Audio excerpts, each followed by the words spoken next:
Hello everyone and welcome back to another tutorial. Today we're gonna see how to activate UEFI mode on Windows.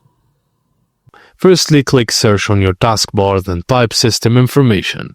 Open the system information app, then scroll down to find secure boot state. If it says on, it is already enabled. If it's off, follow the steps. Click search and then type settings, then to open it. Click Windows Update, then select Advanced Options. Scroll down, then click Recovery. Under Advanced Startup, click Restart Now.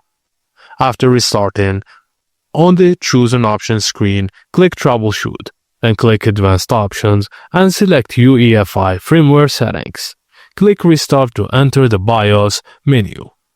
If your PC boots into an easy mode, BIOS, press F7 to Advanced Mode.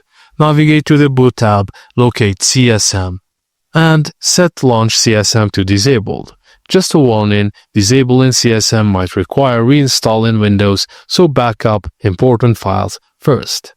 Find the Secure Boot option in the Boot menu and set OS type to Windows UEFI Mode.